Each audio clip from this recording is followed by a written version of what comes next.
Bom dia, estamos aqui hoje para falar sobre câncer de mama. Eu me chamo Simone, sou enfermeira generalista formada pela Universidade Estácio de Sá, enfermeira oncologista formada pela Universidade Unileia, pós-graduanda em nefrologia pela Universidade Unileia, funcionária pública federal da Universidade do Estado do Rio de Janeiro, funcionária pública estadual do Instituto de Hematologia Hemorrio, também sou conselheira de saúde pela Unirio e formada também em hematologia pela Faculdade FASUL. Venho trazer aqui algumas informações importantes sobre a saúde da mulher. A estimativa é do ano anterior, então essa coleta de dados ela foi feita em 2019 para uma projeção em 2021. Então, hoje, em 2021, a nossa projeção de estimativas de casos foram de 66.280 casos de câncer de mama. O número de mortes estimado, 18.295, sendo 18.068 mulheres. Agora vamos prestar atenção, 277 foram homens. Por quê? O tecido mamário, que constitui a mama feminina, também constitui a mama masculina. Mas lá na frente a gente vai ver como que isso acontece. O câncer de mama no Brasil, ele é a primeira causa de morte em mulheres. E segundo a Organização Mundial de Saúde, aqui na América Latina e no Caribe, nós teremos um aumento de 57% dos casos. Isso está relacionado à falta de prevenção. Nós, quando falamos de câncer de mama, de câncer como um todo, a gente precisa ter o olhar voltado para a prevenção. Infelizmente, a nossa acessibilidade à prevenção aqui no Brasil está capenga. E com isso nós estamos deixando passar muitas informações que poderiam salvar vidas. O movimento Outubro Rosa ele surge na década de 90 pela Fundação Susan G. Ela teve a brilhante ideia de fazer uma campanha que fosse mundial a respeito do câncer de mama no mês de outubro. E que as mulheres tivessem acessibilidade tanto às informações quanto aos meios pelos quais elas poderiam evitar ou tratar essa doença. E o nosso INCA abraça essa ideia em 2010. E nós começamos a produzir material, né, que é divulgado tanto em redes sociais, como também se você entrar pedindo material, eles vão mandar material para vocês, conscientizando toda a população da necessidade da mamografia dentro dos padrões pré-estipulados pelo Ministério da Saúde. Mas o que vem a ser o câncer? O câncer é um nome que se dá a vários tipos de doença, mais de 100, que tem como característica primordial a multiplicação de células de forma desordenada. Ou seja, eu tenho um fator predisponente, um fator que vai agir sobre a minha célula, essa célula vai sofrer uma mutação genética e a partir dessa mutação genética, ela vai dar origem a outras células iguais a ela, diferenciadas da que deu origem, e vai formar uma massa tumoral. Vocês podem ver que o câncer, ele tem... Tá vendo aquelas perninhas ali? Câncer significa caranguejo. Aquelas projeções são utilizadas pelo tumor para se enraizar. Qual a diferença de um câncer para um tumor benigno? O câncer sempre vai invadir tecidos. O tumor benigno, nem sempre ele não vai invadir tecidos, ele vai empurrar estruturas. Ele pode ser tão agressivo quanto um câncer, mas a penetrabilidade do câncer sempre será maior. Como surge o câncer? O câncer sempre vai surgir da alteração do DNA de uma célula saudável. Então, quando eu me exponho ao raio solar sem proteção, eu causo uma mutação genética nas minhas células que podem gerar um câncer de pele, correto? Conforme, dependendo do tecido aonde esse câncer vai se formar, eles vão ser chamados de sarcoma ou de carcinoma. O primeiro estágio que o câncer, assim, de cara começa é a alteração de uma célula normal. Vocês podem ver que eu tenho uma célula ali representada em rosa, em lilás. Lilás seriam todas as organelas que existem dentro de uma célula. Tudo normal. Quando eu tenho um fator cancerígeno, essa célula começa a ter dentro dela informações genéticas totalmente diferentes da célula que deu origem. E como isso acontece? A célula normal recebe a ação de um agente cancerígeno e se transforma na célula cancerígena. Se ela não sofresse nenhuma mutação, olha como é que acontece a multiplicação tecidual. Eu tenho uma célula normal que gera um tecido e esse tecido gera um órgão. Só que quando essa mesma célula recebe um fator predisponente do câncer, ela vai gerar uma célula cancerígena, que vai se multiplicar da mesma forma que se multiplicaria para formar um tecido, só que ela vai invadir um órgão. E esse órgão vai apresentar um câncer de pulmão, como no caso ali. A oncogênese do câncer de mama, ela não está bem definida. Ela tanto pode ser genética, como ela pode ser causada por fatores externos. Que fatores externos são esses? Agrotóxico, má alimentação, obesidade.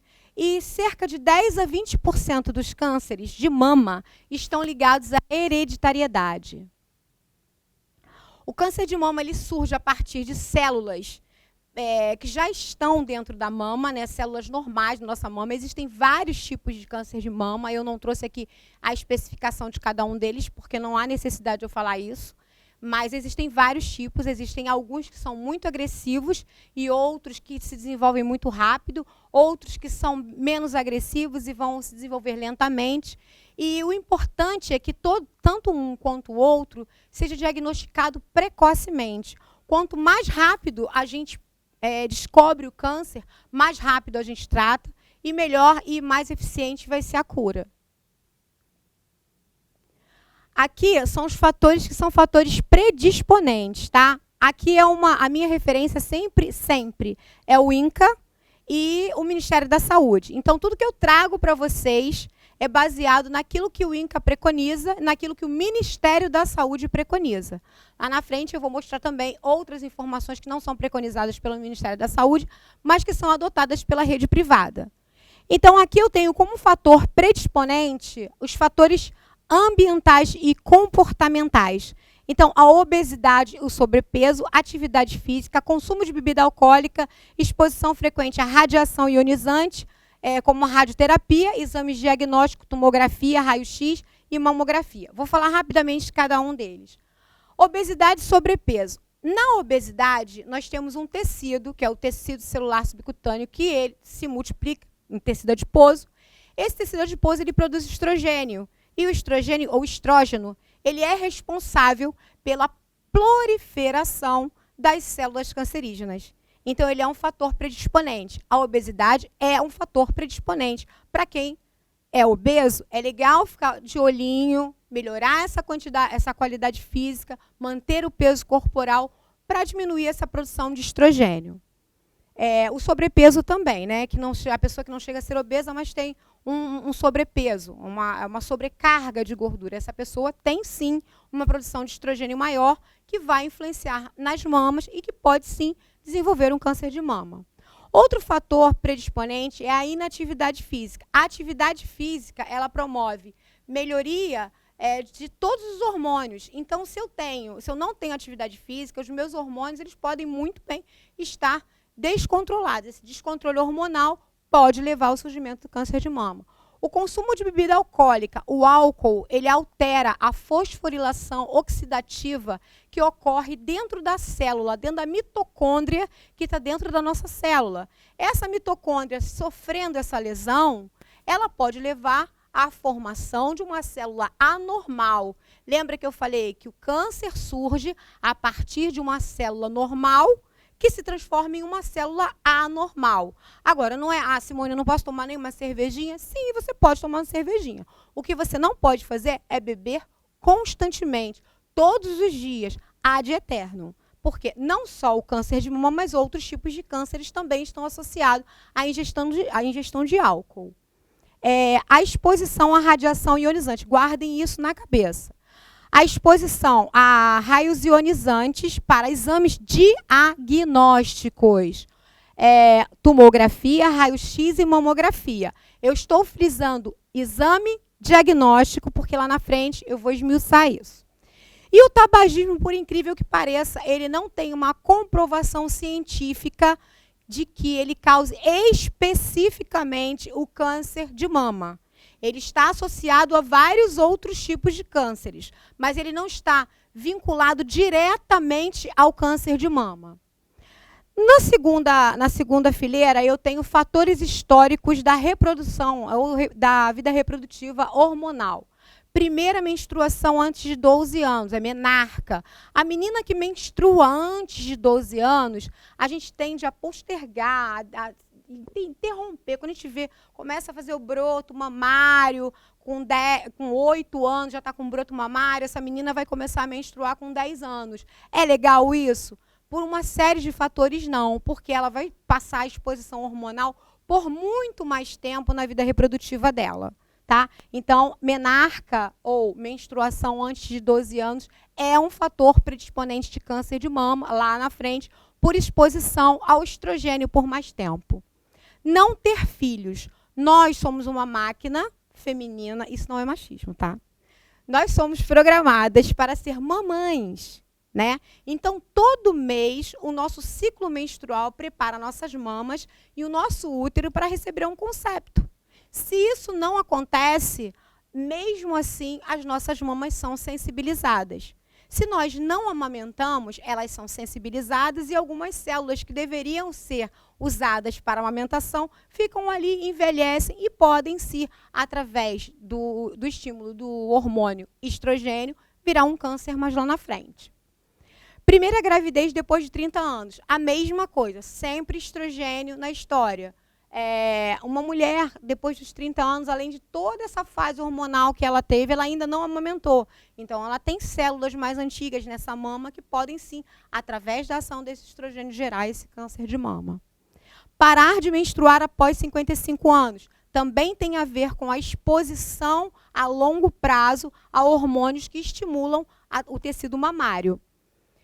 Uso de contraceptivos hormonais, estrogênio e progesterona. Antigamente, no tempo da vovó, poucas eram as mulheres que morriam daquela doença. Lembra que antigamente as mulheres falavam, não, ele morreu daquela doença, que eles nem se pronunciavam o nome. A palavra câncer era proibida de ser falada. Ah, ela morreu de quê? Daquela doença ruim. Ah, está com aquela doença ruim. Mas o histórico de câncer de mama no passado, quando você pega estudos comparativos, ele era bem menor. Por quê? A mulher engravidava mais cedo, ela amamentava mais tempo e ela praticamente não usava contraceptivos orais. Então, só nesses 3 exemplos que eu dei, eu já elimino 3 fatores de risco. Correto? Agora, quando eu trago para agora, as meninas começam sua atividade sexual muito jovens, começam a utilizar contraceptivos orais muito jovens.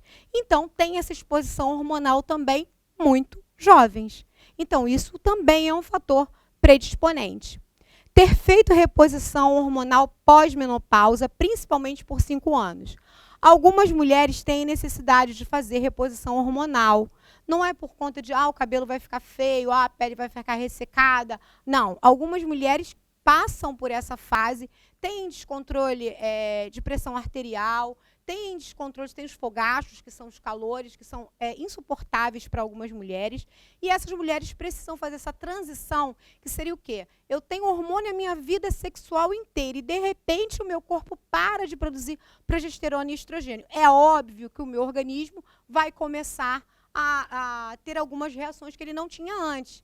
Então, para que essas mulheres que possuem essa exacerbação passem por esse período de forma mais equilibrada, a gente faz reposição hormonal. Só que essa reposição hormonal ela precisa ser muito bem pensada, muito bem estudada, para ver se essa mulher não tem um fator predisponente genético para o desenvolvimento de câncer de mama ou de ovário.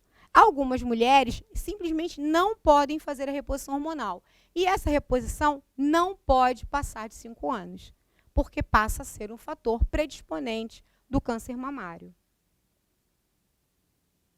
O fato de uma mulher possuir 2 ou mais fatores desses que eu disse, não significa que ela vá desenvolver o câncer de mama. Porém, as mulheres que possuem alteração genética de 5 a 10% apresentarão sim o desenvolvimento desse câncer de mama. BRCA1 e BRCA2 são 2 reparadores genéticos que nós temos dentro de todas as nossas células. Olha como é que Papai do Céu é maravilhoso. A nossa célula ela tem o DNA e o RNA. Aí o meu DNA, por um motivo qualquer, na hora da sequência de proteínas, coloca uma proteína errada no lugar. BRCA1, BRCA2 vai lá e ó, epa, está no lugar errado, vamos para o lugar certo. Eles são reparadores genéticos que reparam nossas células contra o câncer, contra a alteração desse DNA que desenvolveria uma célula anormal e que desenvolveria um tumor cancerígeno. O grande problema é que existem pessoas que têm mutações genéticas justamente nesses genes.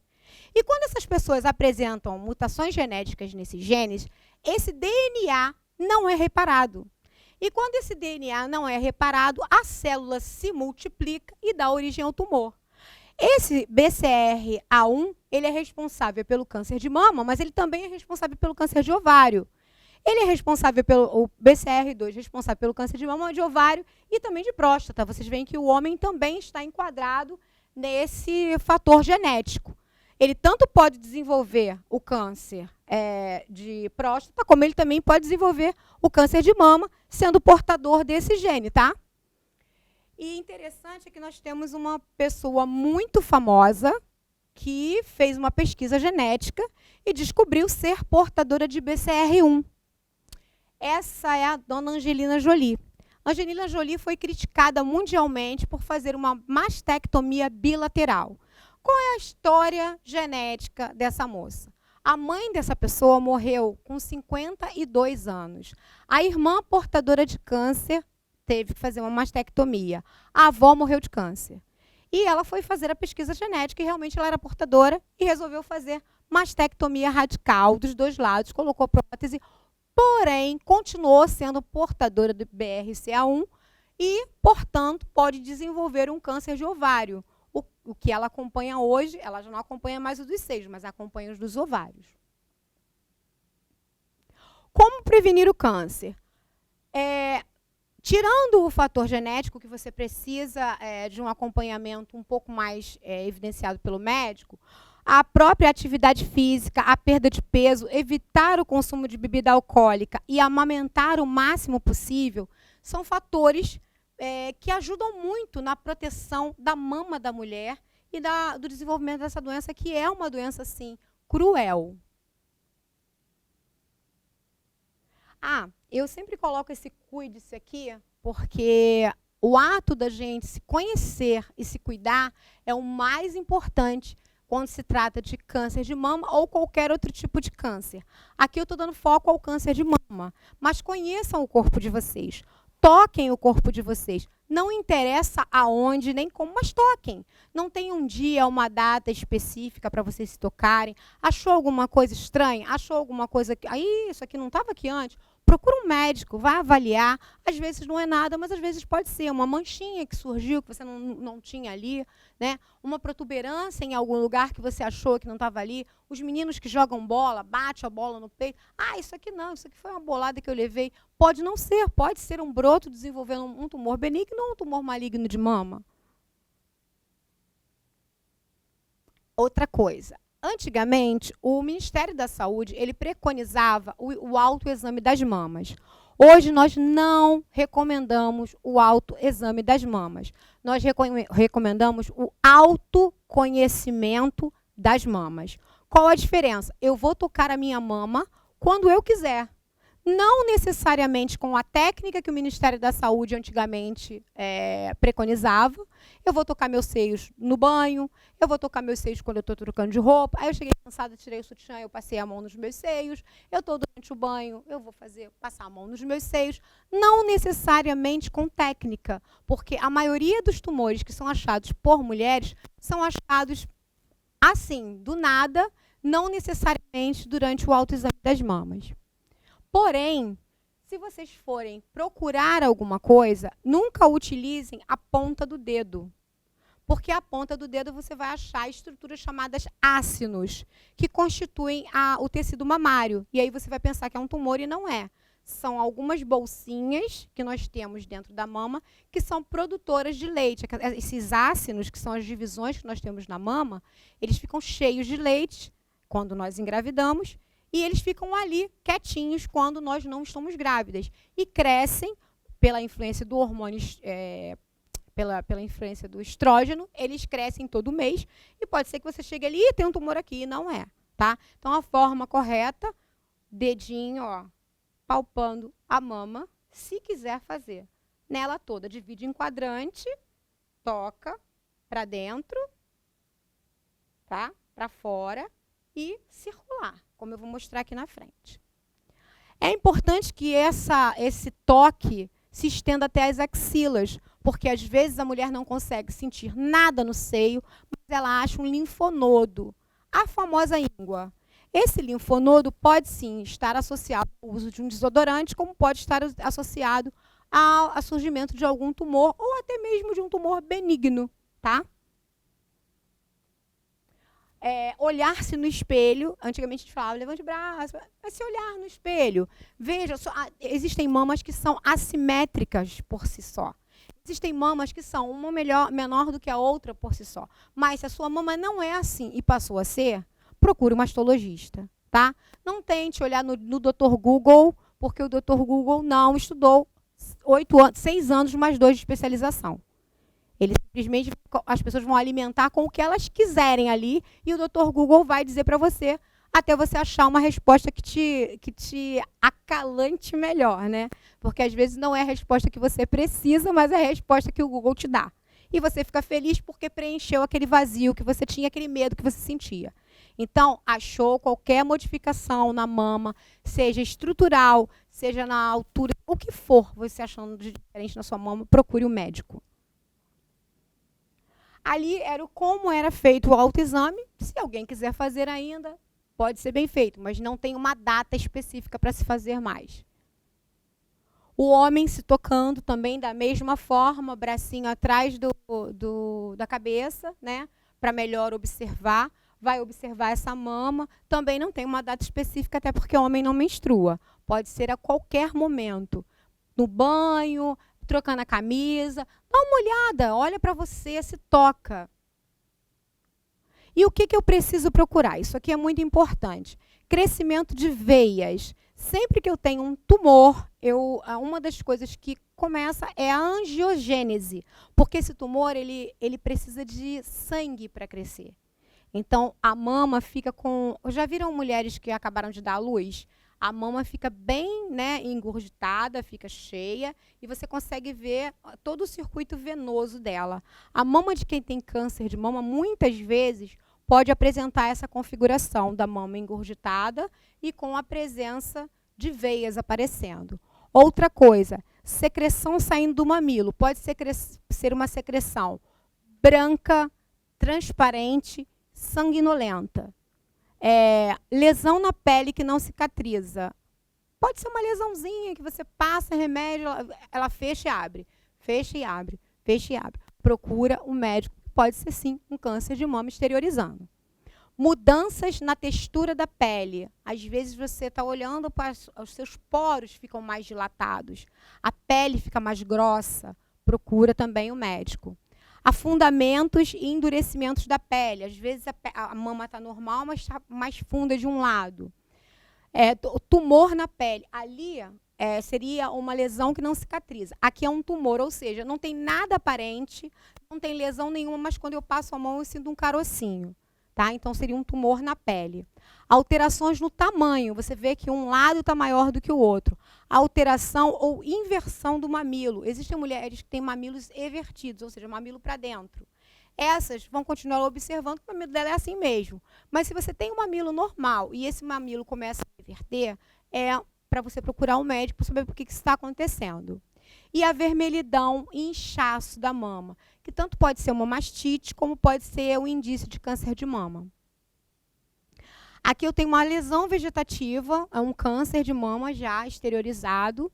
Aqui eu tenho um câncer de mama na forma, aquela forma de ferida que eu falei, e aqui um outro também, uma feridinha que não cicatriza.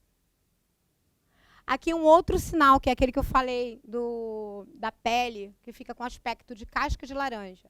A mama bem inchada, bem edemaciada, você vê que tem um processo inflamatório aqui, ó, a cor está diferente, os poros estão dilatados, isso significa que eu tenho um excesso de linfa ali dentro, né, que um processo inflamatório está acontecendo nessa mama. Então, eu preciso investigar. Mamografia. A mamografia é o único exame capaz de detectar um tumor 2 anos antes dele ser palpável. Aqui a gente tem, eu vou passar 2 informações para vocês. Eu vou passar a informação do Ministério da Saúde e vou passar a informação dos planos de saúde. Tá? O Ministério da Saúde, ele recomenda que a mamografia seja feita a partir de 50 anos até 69 anos, de 2 em 2 anos. Qual é o motivo pelo qual o Ministério da Saúde preconiza isso? Ele preconiza isso porque o raio ionizante, lembra lá na frente, é um dos fatores predisponentes do câncer de mama. Então, se eu pego uma mulher de 20 anos, 30 anos, 40 anos, sem histórico, ou seja, ela não tem histórico de tumor na família, ela não tem histórico genético, e eu coloco essa mulher para fazer o exame de mamografia anual, eu coloco essa mulher com essa radiação ionizante muito tempo antes do necessário. E tem uma outra coisa, a mama, antes de 40 anos, ela tem uma densidade maior. Ou seja, o falso negativo e o falso positivo podem ocorrer. O falso negativo me dá a segurança de que eu não tenho um câncer de mama e o câncer está se desenvolvendo. E o falso positivo me dá aquela sensação de, meu Deus, eu vou morrer e você realmente não tem nada. Entendeu? Então, para mulheres sem históricos, né, sem histórico de câncer na família, sem nenhum fator predisponente, o Ministério da Saúde preconiza de 50 a 69 anos, de 2 em 2 anos.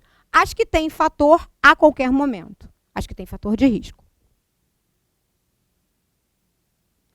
Aqui eu falo sobre como é feita a mamografia, né, que é um aparelho específico, onde a mama é comprimida, para que os raios ionizantes consigam passar, e assim eu consiga uma imagem efetiva.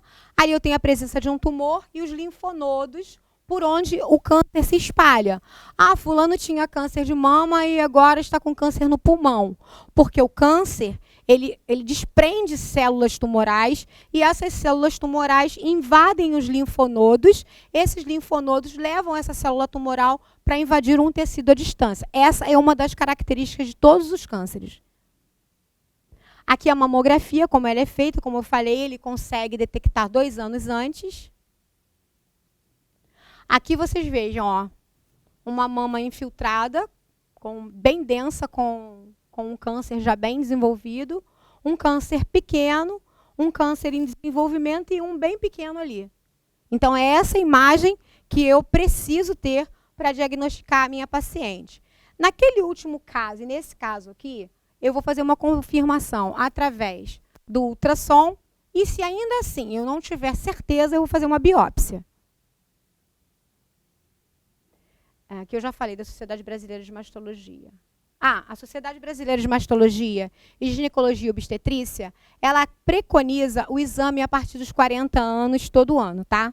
Então, assim, se você for no ginecologista, ele vai falar, todo ano ele vai mandar você fazer uma mamografia. Se você for acompanhar pelo INCA, pelo SUS, você vai fazer de 2 em 2 anos, a partir de 50 anos. A ultrassonografia mamária, ela é um dos exames que a gente tem para fazer. Ele é um exame diagnóstico, tá? E ele serve para quê? Para mulheres mais jovens, para mulheres com histórico de câncer de mama no pré-implante de silicone e para alterações palpáveis de mulheres muito jovens. Eu esqueci de falar que existem 2 tipos de mamografia. Existe a mamografia diagnóstica e a preventiva. A diagnóstica, ela pode ser feita a qualquer momento, tá? Tanto o Ministério da Saúde quanto a Sociedade Brasileira de Mastologia, ela preconiza isso. O exame diagnóstico, ele pode ser feito a qualquer momento. Agora, o exame preventivo, de 50 a 69, de 2 em 2 anos. A classificação que a gente utiliza para o tumor chama-se BIHARDS.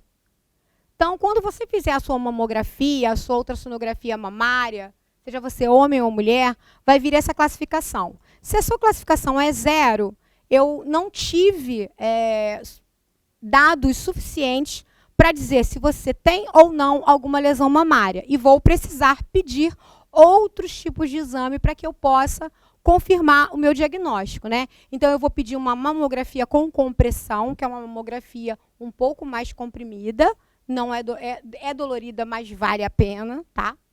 Eu vou pedir um ultrassom e uma ressonância magnética dessa mama para confirmar se realmente eu não tenho nada. Se o meu exame for normal, eu vou seguir com aquela recomendação que eu já falei. Se for normal grau 2, também. No grau 3, provavelmente normal, eu vou acompanhar durante 6 meses. Ah, Simone, eu vou fazer de 6 em 6 meses, eu vou fazer uma mamografia? Sim, você vai repetir a mamografia daí a 6 meses e o mastologista vai avaliar, tá? Então, é o que eu falei.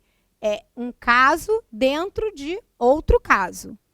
Quando eu tenho a classificação 4A, 4B e 4C, eu preciso de uma realização de biópsia para confirmar se realmente o que eu tenho nessa mama é um câncer ou não. 5 seria um alto risco, biópsia, e o 6 seria uma mamografia para a cirurgia, porque aqui no 6 já é um câncer, seja ele pequeno ou grande. E os tratamentos? Quais são os tratamentos que a gente tem hoje para o câncer? A gente tem a quimioterapia neoadjuvante. Antigamente, nós operávamos a mulher, retirávamos a mama, fazíamos mutilações uma atrás da outra e, posteriormente, nós fazíamos a quimioterapia, a radioterapia. Hoje, não é preconizado mais isso. Com a terapia neoadjuvante, nós utilizamos a quimio e a rádio para diminuir o tamanho do tumor o máximo possível, para que essa mulher seja minimamente invadida. Somente o local onde realmente tiver a célula tumoral ou o tumor vai ser retirado. Com isso, eu consigo fazer a cirurgia menos invasiva, uma cirurgia mais conservadora, aonde eu só retiro o quadrante aonde estava localizado o tumor. Isso é muito bom para a mulher, muito bom para o cirurgião, muito bom para a autoestima da mulher também. Posteriormente, é óbvio que ela vai fazer outros tratamentos, mas com esse neoadjuvante, com certeza o tumor foi bem menor do que seria para ela retirar a mama toda. A terapia com célula-alvo é uma terapia nova que nós utilizamos no sentido de diminuir, por exemplo, eu posso colocar uma terapia célula-alvo que diminua a angiogênese. Eu mato o tumor de fome, porque eu não deixo desenvolver uma rede venosa, uma rede arterial, para alimentar esse tumor.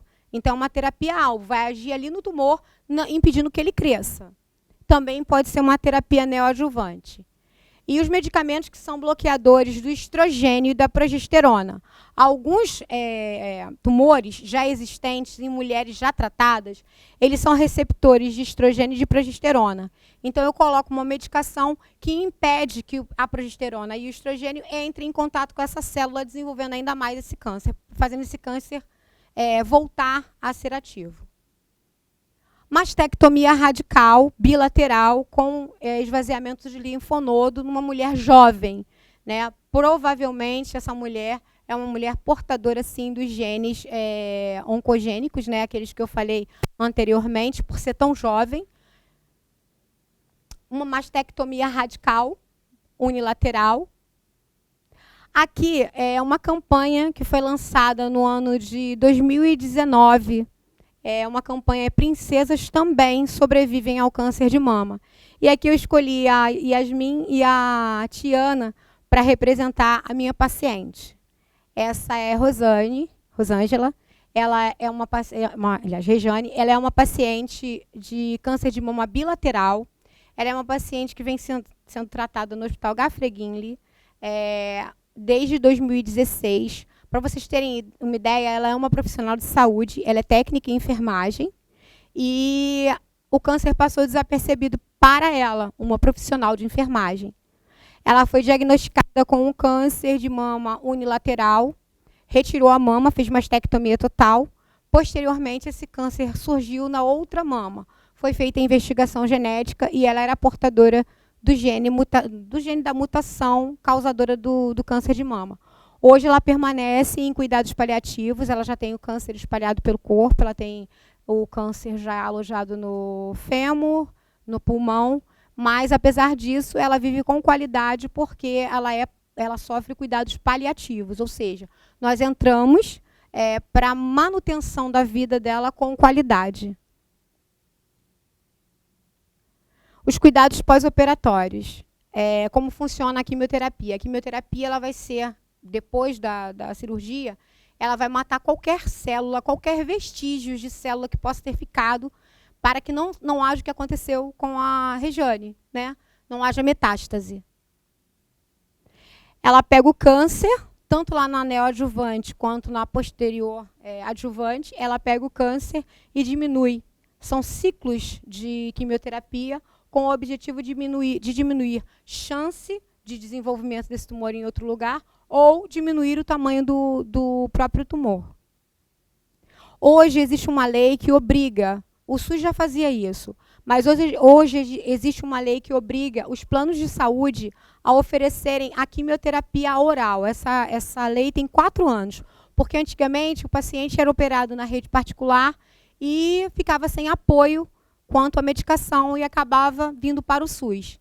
Então, houve uma grande discussão, né, a respeito disso no Ministério da Saúde e hoje os planos de saúde são obrigados a oferecer também a quimioterapia oral para o paciente se fazer em casa. A quimioterapia adjuvante é a que é feita depois da cirurgia para manutenção do bem-estar desse paciente, né? O paciente pode ir até o hospital, onde ele vai ter um catéter, será instalado, essa terapia vai ser feita direto na corrente sanguínea dele durante um tempo, posteriormente a gente tira esse catéter fora e ele vai seguir a vida normal. Ali o catéter totalmente implantado e aqui uma jovem senhora recebendo a sua quimioterapia. Uma das consequências da quimioterapia é a alopécia, né? Que é a queda de cabelo. Uma jovem também com alopécia. Hoje nós temos na rede particular uma máquina que ela causa resfriamento da cabeça para que não haja tanta perda de folículo piloso, porque quando você diminui o aporte sanguíneo, não vai tanto quimioterápico para o cabelo, não enfraquece tanto o bulbo capilar e você consegue preservar o cabelo dessas pessoas. Lá na rede SUS, a gente pega a touquinha, né, touca de banho, touca de pano, pede para nós, essas toucas, não sei se vocês já viram umas toucas que vêm com isopor dentro, a gente pede para a paciente levar para casa e trazer congelada. E, por incrível que pareça, o nosso SUS consegue também diminuir um pouco a queda do folículo piloso, com a mesma não é a mesma tecnologia, mas é a tecnologia SUS que sobrevive. A radioterapia. A radioterapia ela é uma terapia que ela vai incidir direto no tumor. Ela vai fazer o tumor, para se formar o tumor, não houve uma alteração do DNA? Houve. Então, o raio ionizante vai lá e quebra essa modificação, mata essa célula lá dentro no DNA. Então, a maioria dos pacientes que sofrem a cirurgia e usam a quimioterapia tem a adjuvação também com a radioterapia. Alguns pacientes fazem a radioterapia e ficam curados. Eu fico apaixonada quando isso acontece. O paciente vai lá, está com tumor, faz a radioterapia, daqui a pouco a gente vai olhar, cadê o tumor? Sumiu. A radioterapia foi eficiente tão eficiente, tão capaz de matar aquele tumor que a pessoa não precisou nem fazer quimioterapia. Eu chego a ficar arrepiada. Como isso é feito? O médico delimita, tá vendo aquela luz vermelha, aquele vermelho ali? Essa paciente ela vai receber o raio ionizante justamente onde está vermelho. Aqui, ó, essa parte aqui é desenhada com um lápis vermelho, uma caneta vermelha, aonde será feito a quimioterapia. A radioterapia. Na hora da radioterapia, você não vai sentir nada, tá? É um raio como se você estivesse fazendo um raio-x. Mas, posteriormente, pode acontecer queimadura, coceira, queimação. Ali um homem mastectomizado. Tá? Esse senhor, ele sofreu mastectomia, ele é portador do BRCA1, desenvolveu câncer de mama com 48 anos, fez a cirurgia radical, né, retirando o linfonodo e a mama e o mamilo, e posteriormente fez a radioterapia. Ali a parte onde ele fez a radioterapia, infelizmente, ele teve o efeito de queimadura. A síndrome linfedema pós-mastectomia. Alguém já viu alguma pessoa assim? Que posteriormente, depois que fez a mastectomia, ficou com o bracinho assim? Isso acontece porque, quando a gente retira um tumor muito grande, a gente faz um esvaziamento axilar de linfonodo. Então, toda a linfa que passaria ali, não passa mais, ela fica retida, não tem como drenar. Então, acontecem esses edemas, que podem acontecer logo após a cirurgia, meses ou anos após. Então, a gente tem que estar sempre observando essa paciente, acompanhando. Algumas pacientes já saem da cirurgia com o enfaixamento. Aqui entra a fisioterapia, entra a enfermagem, entra a medicina, todo mundo junto, numa equipe multidisciplinar, para restabelecer a saúde dessa mulher.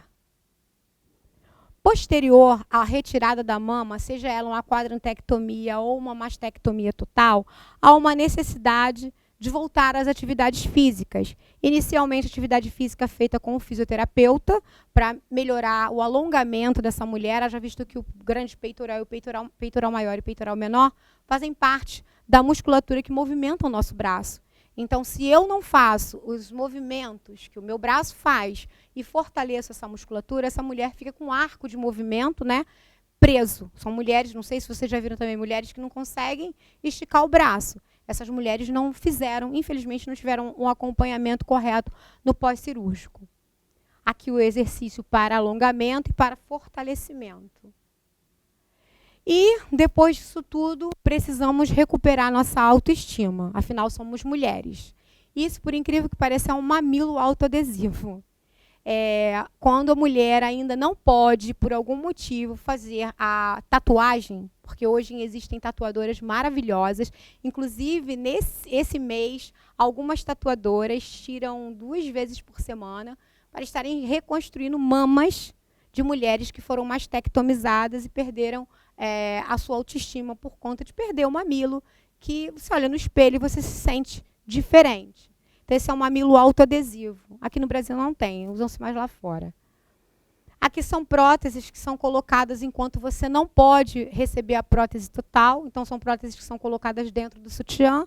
E a outra que é colocada hemilateralmente, só para você não ficar sem a simetria, né?